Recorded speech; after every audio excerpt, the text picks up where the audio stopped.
സൈഫുദ്ദീൻ, അത് പി പ്രസാദിനെ ലഘൂകരിച്ചു എന്നുള്ള വാചകത്തെ വേണം നമുക്ക് എടുക്കാൻ എന്ന് തോന്നുന്നു. കാരണം പൊതുചർച്ചയിൽ ഇങ്ങനെയുള്ള വിമർശനങ്ങളല്ല ഉണ്ടായിട്ടുള്ളത്. പോലീസിന്റെ നടപടികളുമായി ബന്ധപ്പെട്ട് കടുത്ത വിമർശനങ്ങൾ പൊതുചർച്ചയിൽ ഉയർന്നു വന്നിട്ടുണ്ട്. പോലീസിന്റെ അടിത്തട്ട് മുതൽ മുകൾ തട്ട് വരെ ക്രിമിനൽ ബന്ധമുള്ളവരുണ്ട് എന്ന വാചകം പോലും പ്രകൃതി ചർച്ചയിൽ ചില അംഗങ്ങൾ പറയുന്നുണ്ടായിരുന്നു. എം.ആർ. അജിത്കുമാർ ക്രിമിനൽ ബന്ധത്തിന്റെ പ്രകടമായ തെളിവാണ് എന്ന വാചകമാണ് ഒരു പ്രകൃതി അവിടെ മുന്നോട്ട് വെച്ചത്. റവന്യൂ മന്ത്രി ഫോണിൽ വിളിച്ചാൽ പോലും പ്രതികരിക്കാൻ തയ്യാറാകാത്ത ആളാണ് ADGP എന്ന് പറയുന്നുണ്ടായിരുന്നു. BJPക്ക് അജിത് കുമാറുമായുള്ള ബന്ധമാണ് മുഖ്യമന്ത്രിക്കുള്ള പ്രത്യേക താല്പര്യത്തിന് കാരണം എന്ന് മറ്റൊരാൾ പറയുന്നുണ്ടായിരുന്നു. കേരളത്തിലെ പോലീസ് സ്റ്റേഷനുകൾ നയിക്കുന്നത് RSS ഫ്രാക്ഷനുകളാണ് എന്ന് പറഞ്ഞ മറ്റൊരാളെ നമുക്ക് സംസ്ഥാന സമ്മേളനത്തിൽ കാണാൻ കഴിഞ്ഞിട്ടുണ്ട്.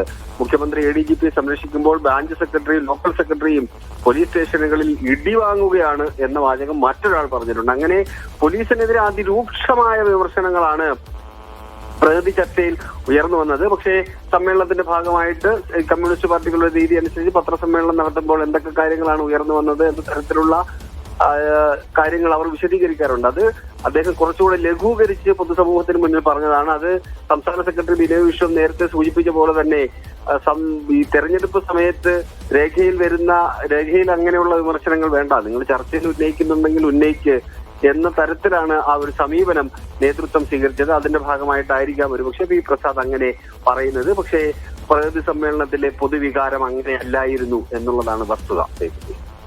വൈക്കം വിശ്വനും വെളിയം ഭാർഗവനും ചന്ദ്രപ്പനുമൊക്കെ നയിച്ച ഒരു പാർട്ടിയാണിത്.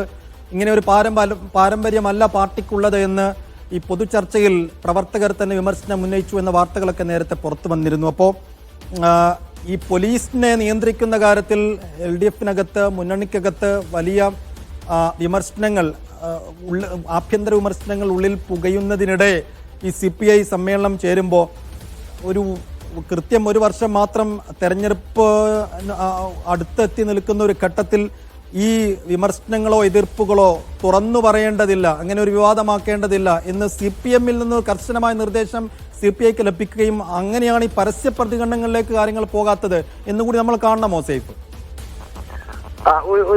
രണ്ട് പാർട്ടികളായതുകൊണ്ട് അങ്ങനെ ഒരു വിലയിരുത്തലിലേക്ക് പോകുന്നതിനകത്ത് ചില പ്രശ്നങ്ങളുണ്ടോ എന്ന് സംശയമുണ്ട് സൈഫുദ്ദീൻ. പക്ഷേ ആ പാർട്ടിയുടെ സംസ്ഥാന സെക്രട്ടറിയായ ബിനോയ് വിശ്വം കൗൺസിൽ യോഗത്തിൽ പറഞ്ഞത് പാർട്ടി ഈ തെരഞ്ഞെടുപ്പിനെ നേരിടാൻ പോകുന്നു, ഇടതുമുന്നണി ഒറ്റക്കെട്ടായ തെരഞ്ഞെടുപ്പിനെ നേരിടാൻ പോകുന്നു, മൂന്നാമത്തെ ഭരണം ലക്ഷ്യം വെച്ചുകൊണ്ട് പ്രവർത്തനങ്ങളുമായി മുന്നോട്ട് പോകുന്നു. അതിനിടയിൽ ഒരു പാർട്ടിയുടെ ഒരു രേഖയ്ക്കകത്ത് സർക്കാരിനെതിരായ കൂടുതൽ വിമർശനങ്ങൾ ഉൾപ്പെടുത്തേണ്ടതില്ല എന്ന നിലപാട് അദ്ദേഹം സ്വീകരിക്കുകയാണ് ചെയ്തിട്ടുള്ളത്. നേരത്തെ സൈഫുദ്ദീൻ സൂചിപ്പിച്ചപ്പോൾ തന്നെ വെളിയം ഭാർഗവനും ചന്ദ്രപ്പനും അടക്കമുള്ള ആൾക്കാർ നയിച്ച പാർട്ടിക്കുള്ളിൽ, കാനം രാജേന്ദ്രൻ അടക്കമുള്ളവർ നയിച്ച പാർട്ടിക്കുള്ളിൽ നിന്ന് വലിയ വിമർശനങ്ങൾ പല കോണുകളിൽ നിന്ന് ഉയർന്നു വന്നിട്ടുണ്ട്. ഒരു തിരുത്തൽ ശക്തിയാണ് ഞങ്ങൾ എന്ന രീതിയിലാണ് അവരുടെ ഒരു രീതി ഉണ്ടായിരുന്നത്. നേതൃത്വം അങ്ങനെ നിലപാട് സ്വീകരിക്കുമ്പോൾ പ്രതിനിധികളുടെ ഭാഗത്തു നിന്ന് അങ്ങനെ ഒരു നിലപാടല്ല ഉണ്ടായിട്ടുള്ളത്. ഇപ്പോ ഗ്രൂപ്പ് ചർച്ച നടക്കുന്ന സമയത്ത് പോലും അത് നേതൃത്വം അങ്ങനെ പറയുന്നുണ്ടെങ്കിൽ അവരങ്ങനെ പറഞ്ഞോട്ടെ, പക്ഷെ നമുക്ക് പറയേണ്ട കാര്യങ്ങൾ പറയണമെന്ന നിലപാട് ഗ്രൂപ്പ് ചർച്ചയിൽ ഡെലിഗേഷൻ തീരുമാനമെടുത്തിട്ടുണ്ട്. ആ ഡെലിഗേഷന്റെ തീരുമാനത്തിന്റെ അടിസ്ഥാനത്തിലാണ് ഓരോ മേഖലയിൽ നിന്നുള്ള ഡെലിഗേഷനിൽ പങ്കെടുത്ത് സംസാരിക്കുന്ന ആൾക്കാർ ഈ വിമർശനങ്ങൾ മുന്നോട്ട് വെക്കുന്നത്.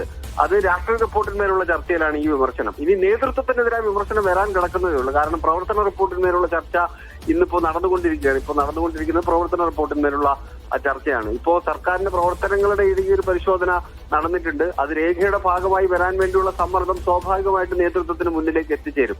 അത് വരുമോ ഇല്ലയോ എന്നുള്ളത് നാളെ നോക്കിക്കാണേണ്ട കാര്യമാണ്. എന്തായാലും നേതൃത്വത്തിനെതിരായ വിമർശനങ്ങൾ അത് ഇന്ന് വൈകുന്നേരത്തോടു കൂടി അതിന്റെ കൂടുതൽ വിശദാംശങ്ങൾ കൂടി പുറത്തു വരും എന്ന കാര്യത്തിൽ സംശയമില്ല. സാധാരണഗതിയിൽ CPIയുടെ സമ്മേളനങ്ങളിൽ പൊതുവെ ഉണ്ടാകുന്ന ഒരു വിമർശന സ്വഭാവമുണ്ട്. ആ വിമർശന സ്വഭാവം വേണ്ട എന്ന് നേതൃത്വം തീരുമാനിക്കുമ്പോഴും ഞങ്ങൾ അത് അംഗീകരിക്കുന്നില്ല എന്ന് പ്രതിനിധികൾ പറയുന്ന കാഴ്ചയാണ് നമുക്ക് കാണാൻ കഴിയുന്നത്. ശരി, സൈഫ് സൂചിപ്പിച്ചതുപോലെ തന്നെ പി പ്രസാദോ അല്ലെങ്കിൽ ബിനോയ് വിശ്വമോ നേതൃത്വമോ പുറത്തു പറയുന്നതല്ല കാര്യം. സമ്മേളനത്തിനകത്ത് പ്രതിനിധികൾ പൊതുചർച്ചയിൽ രൂക്ഷമായ വിമർശനം സർക്കാരിന്റെ പ്രവർത്തനത്തെക്കുറിച്ചും CPI മന്ത്രിമാരുടെ പ്രവർത്തനത്തെക്കുറിച്ചുമൊക്കെ നടത്തി എന്നുള്ള വിവരങ്ങളാണ് ഇപ്പോൾ പുറത്തു വരുന്നത്.